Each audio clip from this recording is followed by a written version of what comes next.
मित्रांनो, ही घसरण वादळापूर्वीची शांतता कोणत्या कारणाने गोल्ड रेट भडकणार?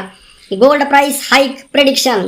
प्रसिद्ध अर्थशास्त्रज्ञ पीटर शिप यांनी सोन्याबद्दल एक नवीन भविष्यवाणी केली आहे. एप्रिल महिना 1980 नंतरचा सोन्यासाठी सर्वोत्तम महिना ठरू शकतो, सारे शिप यांनी म्हटलेलं आहे.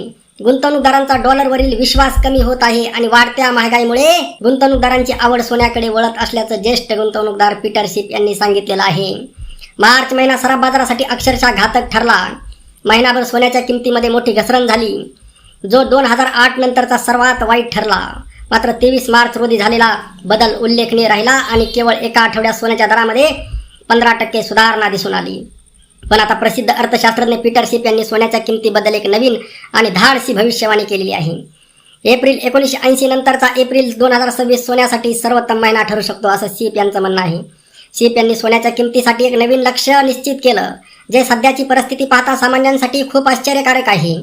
सोन्याच्या दरामध्ये मध्य पूर्वेतील तणावामुळे मोठा दबाव पाहायला मिळाला आहे. जानेवारीमध्ये सोन्याच्या किमतींनी आतापर्यंतचा उच्चांक गाठला असला तरी फेब्रुवारी मार्चमध्ये लक्षणीय घसरण झाली. सोन्याबद्दल दिग्गज गुंतवणूकदारांची भविष्यवाणी नेमकी काय आहे? गेल्या काही दिवसांमध्ये सोन्याच्या दरात लक्षणीय घसरण झाली असून आता प्रसिद्ध गुंतवणूकदार पीटर शिप म्हणतात, ही तर फक्त सुरुवात आहे. शिप यांनी एक्सवर लिहिले की 23 मार्च रोजी सोन्याच्या दरात झालेल्या बदलापासून 17% वाढ झाली आहे. सोन्याने $17,000चा टप्पा ओलांडला असून $4,800च्या दिशेने वाटचाल करत आहे. अशा परिस्थितीत सोनं लवकरच $5,000 पार जाईल आणि त्यानंतर $6,000चा नवीन विक्रमी उच्चांक झेप घेऊ शकतं. शिप म्हणतात, ही केवळ युद्धाच्या भीतीमुळे नाही, तर खरी समस्या अशी आहे की गुंतवणूकदारांचा डॉलरवरील विश्वास उडू लागला आहे. ट्रम्प काहीही म्हणो किंवा युद्धाची दिशा कोणतीही असो, त्यामुळे डॉलरपासून दूर आणि सोन्याकडे होणारा बदल अधिकच वेगवान होईल. शिप म्हणतात की ही तेजी भीतीमुळे नव्हे तर शहाणपणामुळे आलेली आहे. गुंतवणूकदार आता दीर्घकालीन विचार करत आहेत. डॉलर सोडून सोन्यामध्ये गुंतवणूकदार आता अल्पावधीत खरेदीची संधी आहेत की नाही यावर बारकाईने लक्ष ठेवून असून अल्पकालीन घसरणीच्या काळात मोठी खरेदी होऊ शकते, असं शिप यांचं म्हणणं आहे. फेब्रुवारी महिन्यात लक्षणीय घसरण झाल्यानंतर मार्चमध्ये माफक वाढ दिसू लागली. या गुंतवणूकदार डॉलरपासून दूर जाऊन सोने आणि चांदीसारख्या मालमत्ताकडे वळत असल्याचं दिसत आहे.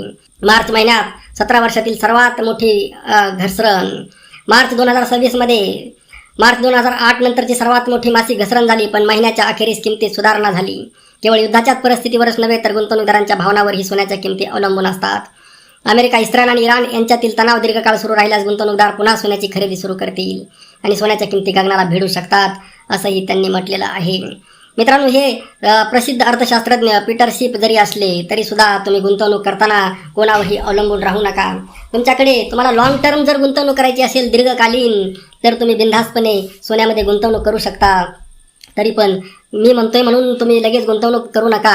मीच काय, जागतिक अर्थतज्ञ जरी असला तरी कोणाच्याही म्हणण्यावर लगेच गुंतवणूक करू नका.